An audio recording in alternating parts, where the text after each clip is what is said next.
मैं जानता हूं आप सभी लोग इंटरेस्टेड है जानने के लिए क्या निफ्टी लाइफ टाइम हाई करेगी और निफ्टी अगर लाइफ टाइम हाई करेगी तो कितने देर तक सस्टेन करेगी, कहां तक नीचे आ सकती है और हमें कौन से स्टॉक्स पे ध्यान देना है, ट्रेड करना है।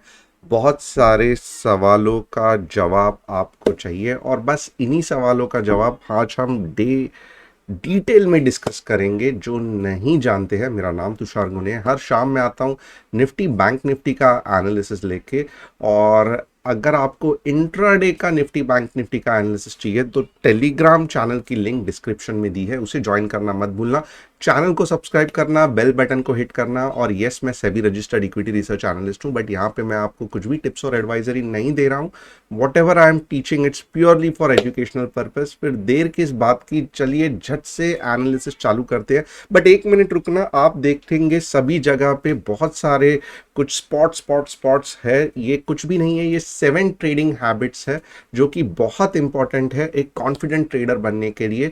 जैसे कि आप देखोगे trading psychology, money management, intraday analysis, multiple time frame analysis, ये सभी की आपको ज़रूरत होती है। और ये सभी के 5-5 मिनट के छोटे छोटे वीडियोस हम टेलीग्राम चैनल में डालते रहते हैं हर दिन। तो बहुत इंपॉर्टेंट है कि आप टेलीग्राम चैनल झट से ज्वाइन कीजिए। चलिए बढ़ते हैं हमारे निफ्टी बैंक निफ्टी के एनालिसिस की तरफ। अब यहाँ पे सबसे पहले मैं क्या करूंगा, तो मैं आपको S&P 500 दिखाऊंगा क्योंकि ये बहुत बहुत इंपॉर्टेंट है। See this is S&P 500। और आपको अगर याद होगा कि निफ्टी के पहले हमने यहाँ पे कहा था कि because of S&P 500 global market will be bullish और निफ्टी भी उस हिसाब से अच्छा खासा ऊपर जाएगी। आप ये पूरा का पूरा एनालिसिस अगर आप फॉलो करते रहेंगे, तो मैंने हर दिन किया है, अब इसका ही आगे जाके मैं और एनालिसिस करूंगा। अब यहाँ पे आप देखोगे ना, so somewhere this zone is a zone of resistance. Either इधर बहुत जोर से ब्रेकआउट होना चाहिए या फिर कुछ समय के लिए वापस ये घूम के नीचे आएगा। समवेयर आप देखोगे पिछले ट्रेंड लाइन का सपोर्ट लेगा और ऊपर जाएगा। तो ये मैं क्यों बता रहा हूँ, क्योंकि इसका इफेक्ट ग्लोबल और इंडियन मार्केट पे डेफिनेटली पड़ने वाला है। तो आने वाले 1 या 2 दिन S&P 500 के लिए भी इंपॉर्टेंट है और उसके कारण ग्लोबल मार्केट के लिए भी इंपॉर्टेंट है। हम दोनों का अपडेट आपको देते रहेंगे।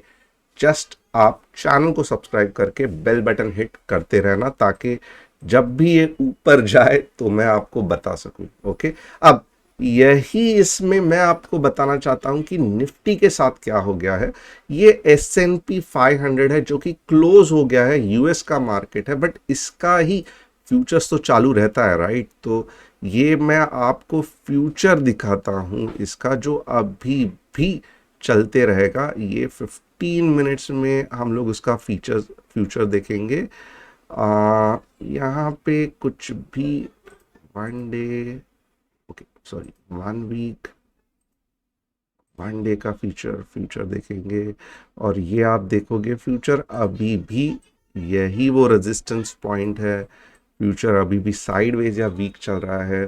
तो मीन्स मंडे को मॉर्निंग को तो भी आप देखोगे तो इतना कुछ सडनली चेंज नहीं होने वाला है, बुलिश तो होने से रहा। तो ग्लोबल मार्केट का इफेक्ट इंडियन मार्केट को मंडे मॉर्निंग खास कुछ रहने नहीं वाला है, मैं इतना ही प्रूव करना चाहता हूँ यहाँ पे। ओके, अब हम चलेंगे इंडियन मार्केट की तरफ। इंडियन मार्केट है निफ्टी 50। निफ्टी 50 में आप देखोगे very very important resistance point है और ये बहुत ही पावरफुल पॉइंट है क्योंकि गए बार यहाँ से मार्केट ने एक अच्छा खासा रिवर्सल लिया था। तो ये अगर आप देख रहे हो अच्छे खासे वॉल्यूम्स के साथ लिया था और फिलहाल इतना वॉल्यूम इधर दिख नहीं रहा है। इसका मतलब क्या है कि बहुत ज़्यादा चांसेस है अगर बड़ा ब्रेकआउट नहीं हुआ तो किस तरीके से मार्केट रिएक्ट करेगा। ये ऊपर जाएगा, बाद में ये नीचे और समवेयर यहाँ पे सपोर्ट लेके वापस ब्रेकआउट को अटेम्प्ट करेगा। तो really Indian market should show that power in upcoming days. मैं अब आपको डिटेल में बताता हूँ कि इसका एनालिसिस ये डेली चार्ट पे था। इससे ज़्यादा मैं अभी वीकली डेली कुछ भी नहीं करूँगा, क्योंकि लॉजिक इज़ वेरी क्लियर। हमें ऑलरेडी पता है कि हम एक इम्पॉर्टेंट रेजिस्टेंस पे खड़े हुए हैं, और ये रेजिस्टेंस को एनालिसिस करना यही मेरा मेन काम होगा। ओके, टू आप यहाँ पे भी देख सकते हो, मैं ड्रॉ करके आपको दिखाता हूँ। ये देखो, ये वो कैंडल है। ओके, ये वो कैंडल है। उसके मुकाबले आप देखोगे ये कितना कम वॉल्यूम है। For X Y Z reason, मुझे नहीं मालूम वॉल्यूम क्यों कम है क्यों ज़्यादा है, बट ये इसके आने वाले दिन में अगर इतना ही ब्रेकआउट हुआ तो वापस ये नीचे नीचे नीचे एक बार तो भी लेके आएगा आपको। ओके, तो be very careful. Unnecessarily life time high break हुआ, लाइफ टाइम हाई ब्रेक हुआ, अब यहाँ से 1000 पॉइंट ऊपर जाएगा। फिलहाल के लिए टू बी रियली हॉनेस्ट, ये मार्केट में नहीं लग रहा है। आपको क्या चाहिए? आपको कुछ इस तरीके से चाहिए ताकि अगला 1000 पॉइंट बने, आपको कुछ इस तरीके से चाहिए भले वॉल्यूम कम हो ताकि अगला 1000 या 1500 पॉइंट बने, बट आपको डेफिनेटली छोटे मोटे ग्रीन कैंडल के साथ नहीं ये होने वाला है। और आप कितना भी बोलो, यही तरीका है मार्केट को एनालाइज करने का। तो आप इससे ज़्यादा और कैसे भी ट्राई करोगे तो भी मार्केट नहीं एनालाइज हो पाएगा। तो सबसे पहला चीज़ क्या रहेगा, मैं कहूँगा 18675। 18675 ये गोल्डन फिगर है, इसे याद रखना। 18675 को मार्केट को टच हो जाने दो। अगर 18675 को मार्केट टच हो गया तो पूरा का पूरा रैली, ये जो भले नीचे आएगा बट ये रैली कंटिन्यू होगी, उसकी मैं पूरी की पूरी मैं कहूँगा हमें कॉन्फिडेंस रहेगा कि यस ये रैली कंटिन्यू होगी। तो सबसे पहले अगले हफ्ते हमें चाहिए कि मार्केट 18675 टच हो जाए। मैं नहीं कह रहा हूं कि मार्केट सुपर बुलिश है और यहां से ही आगे जाएगा, बट मैं यही कहता हूं कि उसके बाद भले एक पुल बैक के बाद जो फॉलो ऑन होगा ये आपको 20,000 तक भी लेके जाएगा। ओके, सो 18675 ये कौन से लॉजिक के साथ, क्योंकि आप पूछोगे ये लॉजिक क्या चल रहा है आपका, आप यहां पे देखोगे ना, यहाँ पे कब से मार्केट ने कितने बार बॉलिंजर बैंड को कट किया है और उतने बार ऊपर ऊपर गया है। बट आप देखोगे ये पूरे के पूरे हाईज में एक भी बार बॉलिंजर बैंड को टच नहीं किया है, बल्कि हमेशा नीचे के तरफ बॉलिंजर बैंड को बहुत से बार काटा है। ओके, तो ये पहले बार ऐसा होगा कि मार्केट 18675 को बॉलिंजर बैंड को काट देगा। उसके बाद में डेफिनेटली पुल बैक आएगा, मैं नहीं कह रहा हूं कि नहीं आ सकता है, बट उसके बाद का जो मूव रहेगा वो फंटास्टिक रहेगा। तो जो लिटमस पेपर टेस्ट एक कॉलेज में रहता है कि यस जाएगा कि नहीं जाएगा, उसका नंबर है 18675। ओके, मैं वापस एक बार ठीक से आपको सही नंबर बताता हूं क्योंकि गड़बड़ नहीं होनी चाहिए। 18650 भी आप पकड़ सकते हो, ये पार्ट है वो 18650 फॉर सेफ साइड। तो 18650 is litmus paper test for market in next week. अगर चला गया तो आप समझो लाइफ टाइम हाई के ऊपर और 20 के जाने के चांसेस बहुत बहुत बढ़िया है। ओके, और जो इलियट वेव्स जानते हैं, जिनको इलियट वेव्स का एनालिसिस पसंद आता है, तो उनके लिए मैं कुछ बताने वाला हूं। ये हो गया सिंपल वेव, राइट, और यहां पे अगर आप देखोगे ये छोटे टाइम फ्रेम की इलियट वेव बता रहा हूं। अब इसका मतलब क्या है कि ये जो वेव है ये थर्ड वेव होगी, जो कि बहुत बहुत अच्छे जाने की चांसेस है ऊपर। तो ये वेव ही अब 20 के तक आपको लेके जाएगी, और जैसे ही ये पिछला रेजिस्टेंस तोड़ देगी आप देखोगे मोमेंटम जो रहेगा इसमें, ओके, इसमें जो मोमेंटम रहेगा वो टोटली टोटली नेक्स्ट लेवल का रहेगा।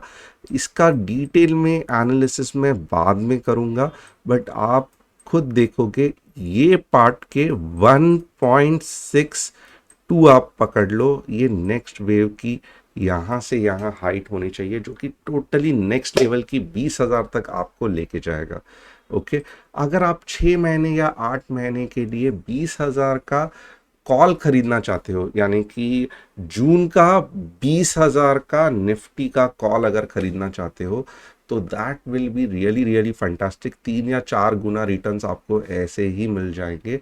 समटाइम्स इट रियली यही रहता है निफ्टी का लॉन्ग टर्म ऑप्शन स्ट्रैटेजी, जिसमें आपको ध्यान देना है। और वीकली में आप वेव्स, इलियट वेव्स सब काउंट करके, एनालिसिस करके 6 महीने के आगे वाला ऑप्शन ले लेते हैं। और यही समय सही है जहां पे आप अब भी अगर 19,500 या 20,000 के भी निफ्टी ऑप्शन के कॉल लोगे तो उसमें डेफिनेटली कमाओगे। इसके डिटेल का एनालिसिस टेलीग्राम चैनल में होगा, यहाँ पे मैं और कुछ भी नहीं बताने वाला हूँ। और ये मैं लॉन्ग टाइम फ्रेम पे कर रहा हूँ, डेली में देखता हूँ क्या होने वाला है। डेली में अगर आप देखोगे ये पिन बार फॉर्म हुआ है, ओके, और ये पिन बार टॉप साइड पे फॉर्म हुआ है, विच इज अ बिट सही नहीं है। But at the same time ये जब भी आप देखो कि पिन बार फॉर्म होता है, उसके बाद में अगर कुछ रेड कैंडल बनती है तो नतीजा बुरा होता है। But at the same time pin bar form होता है, ग्रीन कैंडल फॉर्म होता है, फिर आप देखोगे किस तरीके से फंटास्टिक आने वाली रैली चलती है। तो यहाँ पे बहुत इंपॉर्टेंट है कि मंडे को रेड में मार्केट नहीं क्लोज होना चाहिए। थोड़ा भी मार्केट अगर कुछ इस तरीके से क्लोज हुआ तो आप देखोगे ये फॉलो ऑन उसको 18,800 के आसपास लेके फिर जाके रिवर्स करके फिर जाके ऊपर आ सकता है। सो ये एक पिन बार का और मंडे का कोरिलेशन बहुत स्ट्रांग है, उसे ध्यान रखना। अब और डिटेल में आपको मैं एनालिसिस करके बताऊंगा कि क्या हो सकता है मंडे को। ओके, मंडे को देखोगे मुझे ये नहीं चाहिए, ये बिल्कुल भी नहीं चाहिए।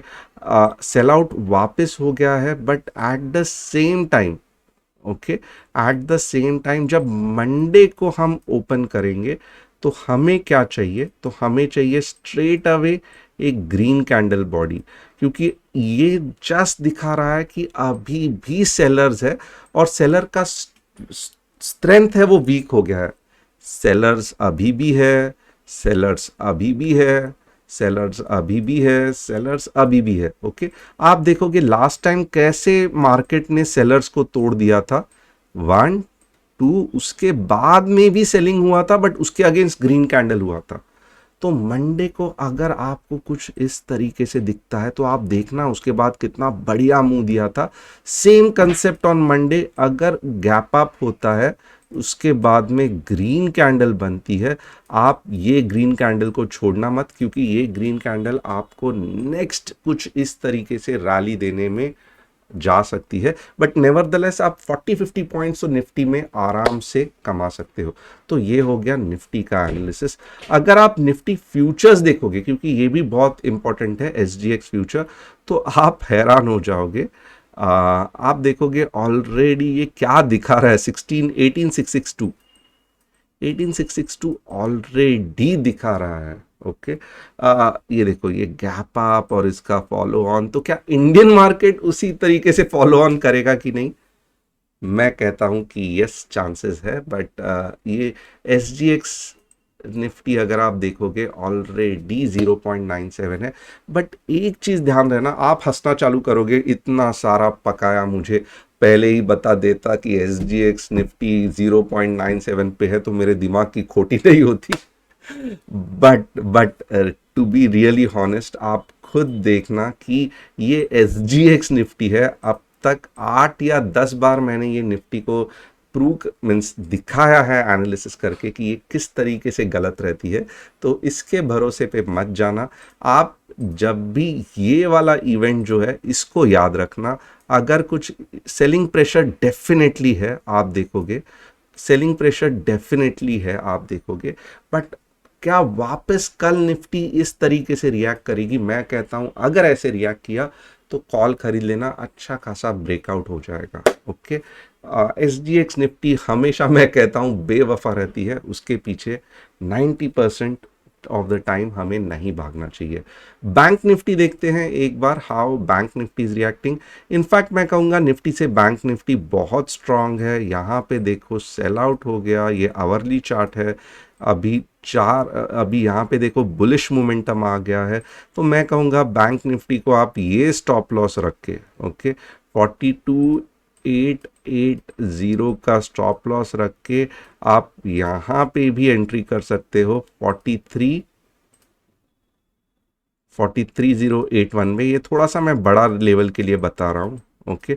और स्ट्रेट अवे आप कौन से लेवल तक उसको ये कर सकते हो,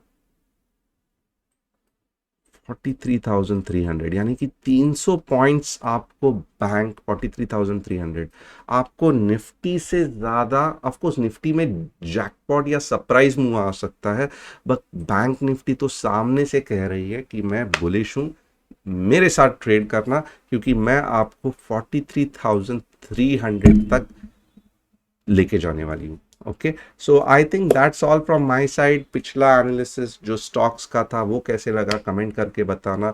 ये वाला एनालिसिस भले SGX निफ्टी 0.9% ऊपर है, उसका बिल्कुल दिमाग में बायस मत रखना। ये ट्रेडिंग साइकोलॉजी के टोटली अलग है कि SGX निफ्टी में रियल ट्रेडर्स नहीं है, ये सिंगापुर के ट्रेडर्स है। आई वुड से निफ्टी कैसे बिहेव करती है उस बेसिस पे ट्रेड करना, ना कि SGX निफ्टी कितना ऊपर जा रही है। बहुत से बार ऐसा होगा, गैप अप हो गया, दन दन दन दन करके नीचे आ गया, पैसा लटक जाएगा। जो कंसेप्ट मैंने बताया है निफ्टी 500 निफ्टी 50 के बारे में, यहाँ पे इसको नोट करना। अगर ये सही आपके हिसाब से बैठ गया, you can look at the previous volume. ये वॉल्यूम भी बहुत अच्छा था, बट ये पूरे वॉल्यूम को चेंज करके ये मूव हो गया। प्रीवियस जो भी रेजिस्टेंस था उसके ऊपर चला गया, उसके बाद देखना कितना फंटास्टिक मूव दिया, और ये पूरा का पूरा मूव हमने कैच किया था। तो that is the logic I think कि आपको ध्यान देना चाहिए, ना कि SGX निफ्टी। होप आपको पसंद आया रहेगा, पसंद आया कमेंट करना। Thanks a lot, see you tomorrow.